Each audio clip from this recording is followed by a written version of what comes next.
Hallelujah. Praise the name of the living God. We thanking God for another moment. Welcome to our special teachings and God will surely bless you. Samahani tumechelewa kidogo, tulikuwa na maombezi mahali hapa.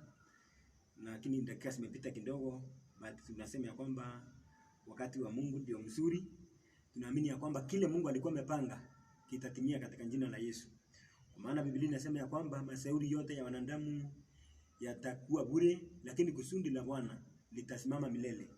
Tunashukuru Mungu, hii wiki tumekuwa tukiongea kuhusu discovering your special gift from God. Discovering your special gift from God. Na tuliangalia gift zingine, tukataja gift kadhaa wa kadhaa on Tuesday, na nikasema nitaendelea na huo ujumbe niweze kumalizia leo, na ninaamini ya kwamba Mungu atakubariki wewe na mimi, kila mmoja aelewe ama discover special gift kutoka kwa Mungu ile iko ndani yake. Na tukaangalia the Bible, tukaona ya kwamba hakuna mtu ambaye Mungu alimuumba akiwa empty. Kila mtu Mungu alimuumba na akampa karama fulani. Kuna wenye alipea karama nyingi na kuna wale alipea chache. Kuna mtu alipewa karama 5, kuna mwingine alipewa 2, kuna mwingine alipewa 1. Hivyo hakuna mtu ambaye anaweza akasema ya kwamba ana karama yoyote. Kile kiko ni undiscover, ama ujue ni karama gani Mungu ameweka ndani yako.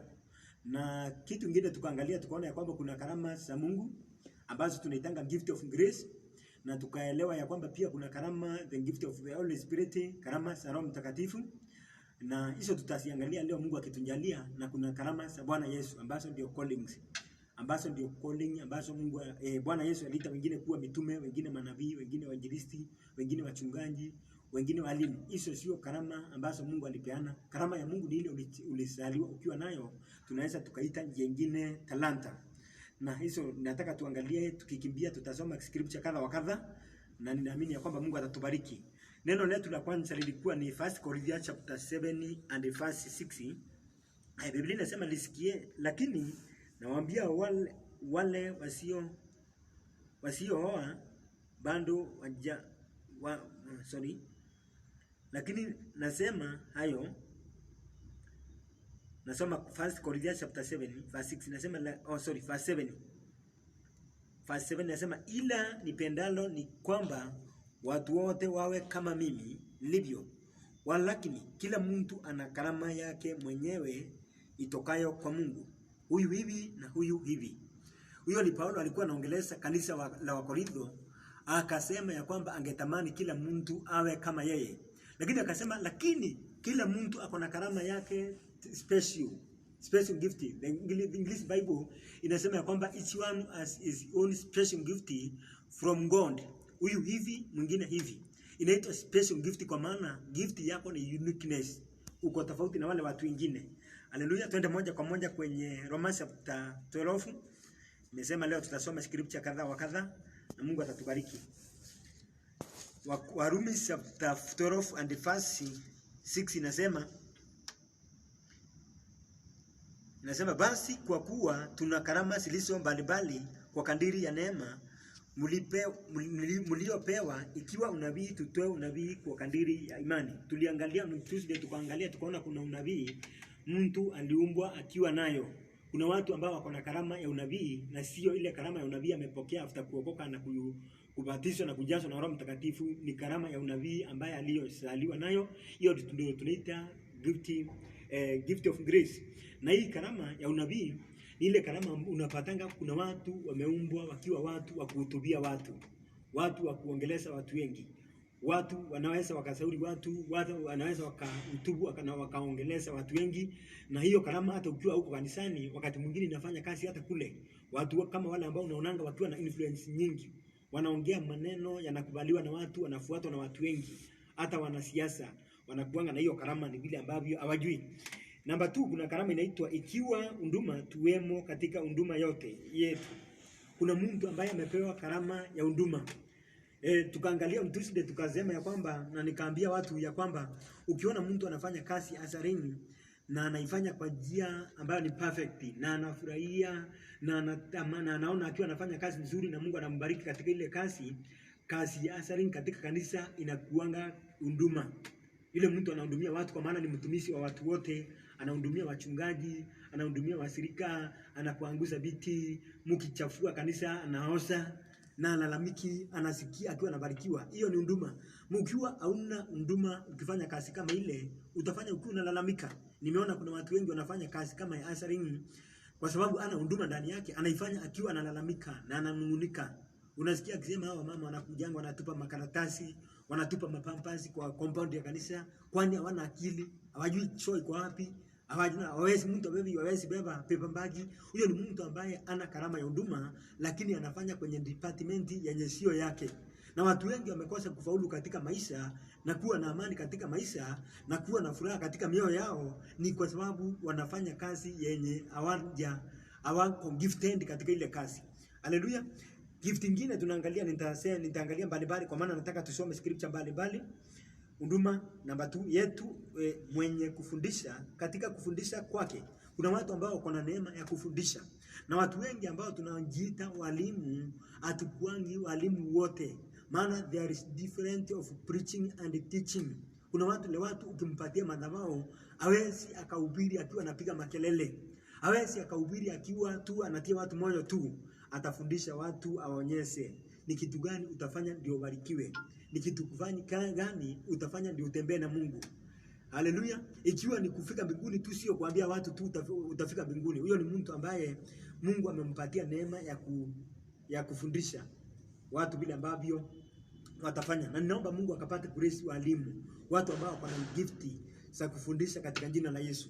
Maana Biblia inasema ya kwamba ikiwa ni kufundisha, tuwe katika kufundisha kwetu. Kuna watu wako na hiyo neema ya kufundisha. Gift nyingine ni gani? Tuko facility. Inasema mwenye kufundisha katika kufundisha kwake. Facility inasema mwenye kuonya katika kuonya kwake. Kuna wale wahubiri ama watumishi wa Bwana na hata wasirika, kuna wale ambao wako na karama ya kuonya watu. Kuna watu ambao utapata hata akiona unafanya dhambi akuonyi. Akuonyezi ya kwamba kuna jehanamu na ya kwamba kuna mbinguni, anaachana na wewe unafanya hivi, anakuachia Mungu. Lakini wale watu wako na gift ya kuonya, wanaambia watu dhambi zao, wanakemea watu. Nao watu ni very important kwenye kanisa. Ukikosa watu kama hawa, hata ukiwa mhubiri au ukiwa hauna karama ya kuonya watu, usikose watu kama hawa kuwaleta kwenye madhabahu ya Mungu. Waonye watu wasifanye usirati, waonye watu wasifanye usinzi, waonye watu wasifanye kazi ya Mungu wakiwa walevi, waonye watu wasifanye kazi ya Mungu na mikono milegevu. Kwa maana Biblia inasema kwenye Jeremiah chapter 48 and verse 10, amelaaniwa mtu afanyaye kazi ya Mungu kwa mikono milegevu. Kwa hivyo wale watu ambao wanaoonya watu waishi maisha matakatifu, they are very important in the church. Na ukiwa una karama hiyo, kama wewe ni mtumishi wa Bwana unanisikiliza, kanisa lako linahitaji uwe unaita watu kama hawa wa kuonya mara mingi. Na Biblia inasema tuko facility of Romans chapter 12. Facility inasema mwenye kuonya katika kuonya kwake, mwenye kukirimu kwa moyo mweupe, mwenye kusimamia kwa bidii, mwenye kurehemu kwa furaha.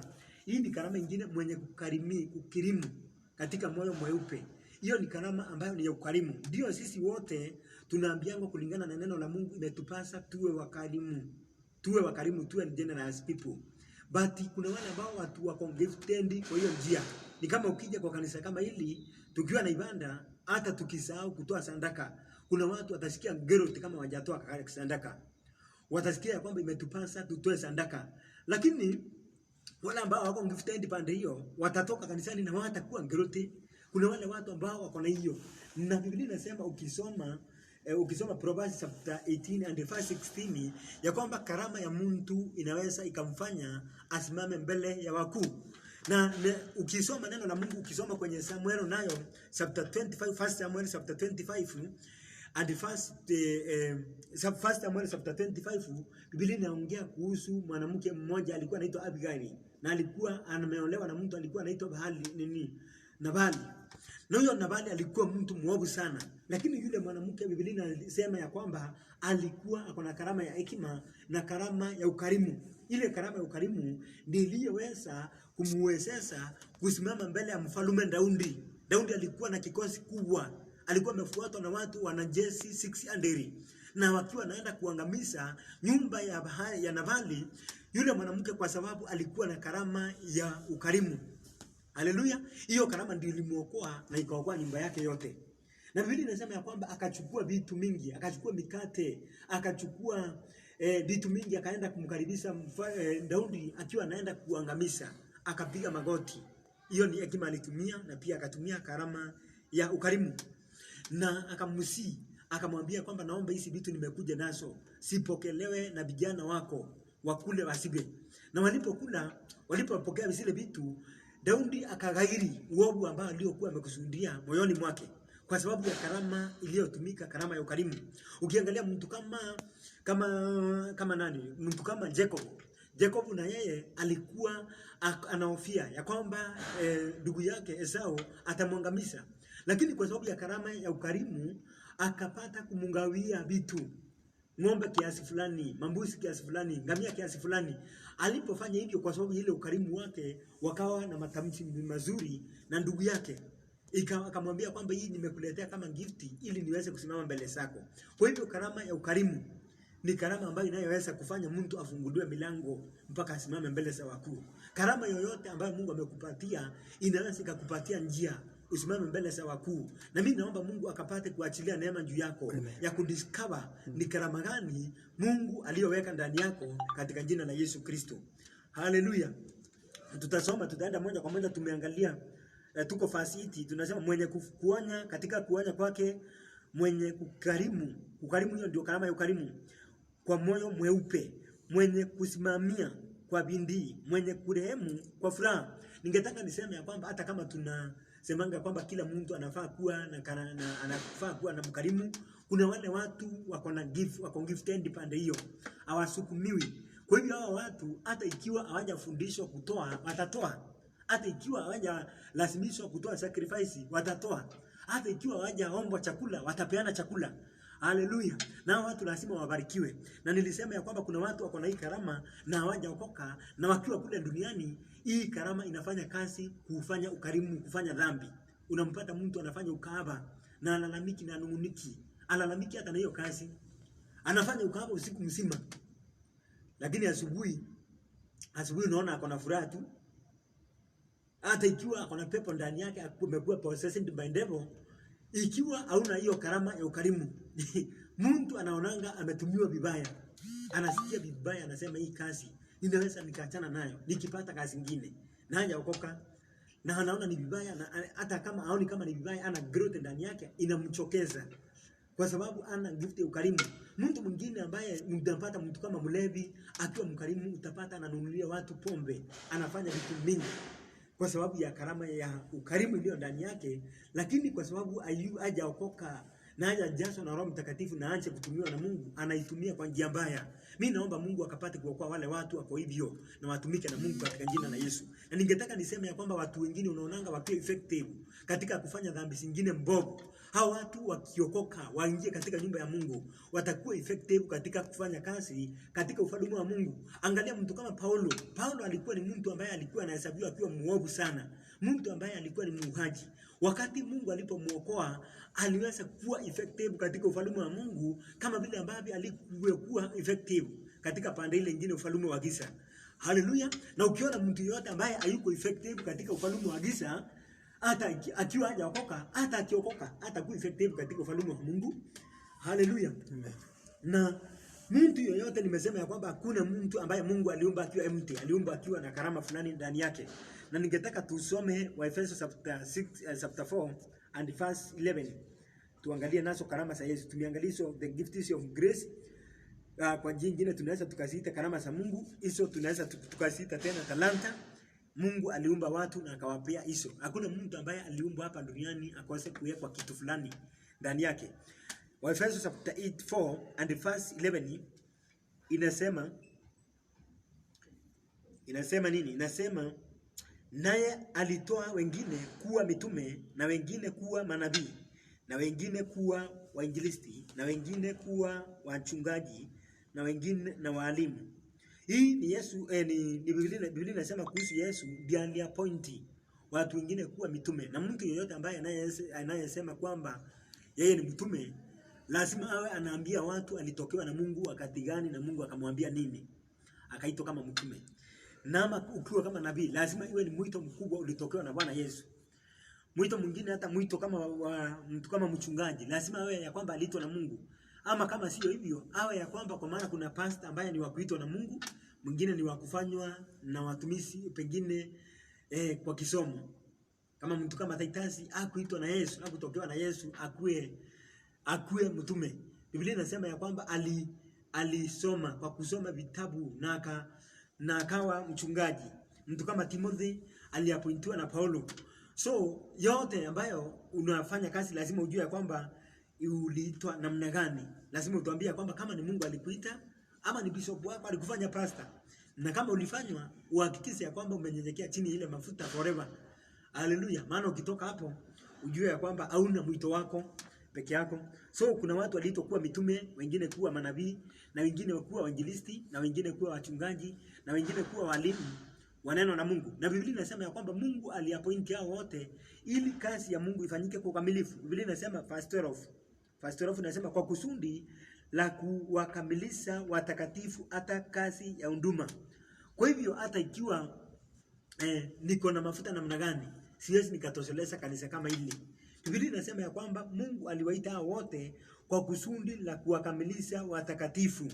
Kwa hivyo Mkristo yote unafaa uhudumiwe na watu wote watano. Unafaa uhudumiwe na mtume, uhudumiwe na nabii, uhudumiwe na mwinjilisti, uhudumiwe na mchungaji, uhudumiwe na mwalimu ili ukamilike. Wala kama sio hivyo utapata ya kwamba kuna pande moja umenona, pande nyingine umekonda, pande zingine umekuwa strong, pande zingine umekuwa weak.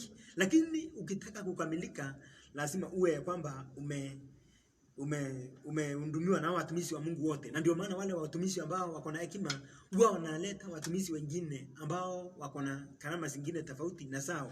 Haleluya. So hizi ni karama za Bwana Yesu. Tuangalie karama za Roho Mtakatifu. Karama za Roho Mtakatifu tutazipata kwenye 1 Corinthians chapter 12. 1 Corinthians chapter 12 and verse 80. Wakorintho wa kwanza mlango wa 12 mstari wa 8. Biblia inasema maana mtu mmoja kwa roho apewa neno la hekima na mwingine neno la maarifa apendavyo roho yeye yule. Hii ni karama very important. Karama kama ya hekima ni tofauti na karama ya maarifa. Biblia inasema ya kwamba mtu mwingine apewa neno la hekima. Neno la hekima ni kama vile ambavyo imesimamia mahali kwingi. Mtu kama vile ambavyo to understand the word of God, to understand the will of God. Hiyo ni karama ya hekima. Mtu ambaye ako na hekima utapata anajua kutafsiri ndoto, anajua kuelewa maono, na anajua kwa uhakika mapenzi ya Mungu katika maisha yake, na anajua neno la Mungu. Hawezi ukawa ya kwamba ujue hata neno la Mungu, hata ukiulizwa scripture inamaanisha nini unaleta funjo. Hata ukiulizwa ya kwamba kwa nini unaamini ya kwamba Mungu yuko, unaleta funjo. Unaambia mtu utalaniwa, utaenda jehanamu. Alafu unasema niko na hekima. Hakuna hekima hapo. Lazima uwe ya kwamba unajua kujibu watu maswali. Haleluya. Na unajua kutafsiri hata some of the dreams. Hata ikiwa hutaweza kutafsiri sote, at least kuna zile ambazo unatafsiri. Kuna hiyo inaitwa karama ya hekima. Karama ya hekima pia inasaidiana na karama ya maarifa. Karama ya maarifa ni ufunuo. Unapata mtu anafunuliwa mambo. Kwa mfano, word of knowledge. Kama vile ambavyo unapatanga mtu anaita watu na word of knowledge. Ya kwamba nimeona kuna mtu anaumwa na kichwa hapa. Nimeona kuna mtu anaumwa na mguu. Nimeona kuna mtu anaumwa na tumbo. Wakati mwingine tunafikirianga ya kwamba huyo mtu anayefanya kazi kama hiyo ni nabii. Lakini mara nyingi inakuanga ni word of knowledge. Hii ni karama ambayo ni very important, na ikiwa katika kanisa inasuilianga watu waende kutafuta unabii kwa mandivina ama waende kwa waganga. Haleluya. Kanisa ambalo hii karama ya word of knowledge haifanyi kazi, utapata wazirika kama hao wanaenda wanatangatanga, wanaenda kutafuta unabii kwa manabii wa uongo, wale watu manyumba, mandiviners, kwa sababu wanaona ni kana kwamba Mungu haongei. Na Mungu huongea, lakini Mungu akiongea wapendwa, huwa anatumia karama za rohoni. Na hii ni karama ambayo mtu anapewa na Roho Mtakatifu. Maana Biblia inasema kwamba Roho wa Bwana, Roho Mtakatifu huwa anangawia mtu kulingana na vile ambavyo anavyotaka. Na hii karama ndio ambayo Paulo alikuwa nayo. Ukisoma 2 Timothy chapter 1 and verse 6, Biblia inasema ya kwamba Paulo akamwambia Timothy, usiache kuisosea karama uliyopokea kwa kuwekelewa mikono. Hii ni karama ambayo unayowekelewa mikono na watu wako na mafuta na watu wanao operate na gifts of the Holy Spirit, unaipokea na ni very important. Na lazima uichosee. Na hii ni karama ambayo ukifanya dhambi inaondoka ndani yako. Sio kama karama ya Mungu, sio kama gift of grace. Gift of grace hata ukifanya dhambi utapata, itaondoka, utakuwa nayo, lakini hata ukiwa kule nje utajipata unaifanyisha kazi. Niliwapa mfano nikamwambia kwamba kuna mtu mmoja alikuwa anaongoza kikundi cha haramu na alikuwa anatupa testimony, alikuwa na karama yenye alikuwa anafuatwa na vijana wengi, akiambia kwa vijana twende tufanye uhalifu. Hawana swali na walimu wanamfuata tu, na ni watu maelfu wanafanya uhalifu. Akisema kitu, akienda mahali maumbo sinamfuata maumbo mamia. Na yeye mtu huyo wakati alipookoka, unasikia anafanya crusade, vijana wanaokoka siku moja watu 1000. Hiyo ni maajabu. Na ni mtu ambaye hakuwa amekomaa kiroho, aje kaa kwa uokovu miaka mingi. Lakini tu wakati aliokoka akaanza kuhubiri Injili, anafuatwa na watu wengi kwa maana alikuwa na karama. Kwa hivyo karama ya gift of grace ni gift ambayo hata ukiwa umetoka katika imani itaanza kufanya kazi, lakini itafanya kazi ambayo sio nzuri. Hizi tunaongea hapa ni kuhusu karama za Roho Mtakatifu. Karama za Roho Mtakatifu, kuna hii karama ya maarifa, ni very important. Hii ambayo tunastahili kuwa nayo na kuitumia katika madhabahu ya Mungu. Na mimi naomba Mungu akapate kuachilia karama juu yetu katika jina la Yesu Kristo. Ni kwa maana Bwana Yesu Kristo wakati alipoondoka hapa duniani, kwenda na karama, alienda na akaachilia Roho Mtakatifu aje juu yetu, atuongawie karama za roho bila ambavyo anavyotaka, in Jesus name. Na ukifanya kazi na hii word of knowledge, ikiwa hauna word of wisdom, utapata umefanya uhalifu mkubwa. Kwa maana kuna mtu mwingine anafunuliwa ya kwamba hii ndoa ndio iharibike hivi, Shetani ndiye apata legal ground ya kuingilia ndoa kama ya mfulani. Alipata legal ground kwa sababu mzee alitoka nje akafanya dhambi ya usherati. Ama kwa sababu mama huyu akiwa form 2 alifanya 1 2 3. Alafu anatoa ile unabii, anaambia watu, anaambia kapo. Anamwambia Bwana anasema ya kwamba wewe ulifanya dhambi ukiwa form 2. Na huyu aliambia mume wake, mimi ninakuanga bikira. Hiyo ndoa inaharibika kabisa. Huyu mtu akona karama lakini ana wisdom, ameharibu. Ama mtu anakuja anatoa unabii kwa kanisa kama hili, unasikia anasema ya kwamba hii kanisa kuanzia kwa madhabahu mpaka mwisho ni dhambi tupu. Na ni ukweli, ameona ya kwamba kuna mtu ako kwa madhabahu amefanya pengine dhambi ya uzinzi, na mwingine ako katikati ya kanisa amefanya dhambi ya uzinzi, na mwingine nyuma kule. Na yeye anasema hili kanisa kutoka kwa madhabahu katikati hadi mwisho ni dhambi tupu. Watu wanatoroka kanisani kwa maana hakuna mtu anataka kukaa mahali kuna uchafu. Haleluya. Unahitaji word of wisdom hata wakati unapo operate na word of knowledge. Na Mungu akufanyie hivyo in Jesus name. Mimi nimeona kuna watu wamehama kanisani. Makanisa zingine ninaona mtumishi wa Bwana anasimamisha mtu, anamwambia wewe msichana ulikuja hapa ukiwa unatafuta mtu wa kuangusha. Na ni ukweli, lakini wakati alipokuja kanisani angekuja na akae kanisani na afundishwe akiwa na ile nia yake mbaya na aokoke. Maana ni sawa sikia watu wameokoka wakiwa na bunduki kwa makrusedi.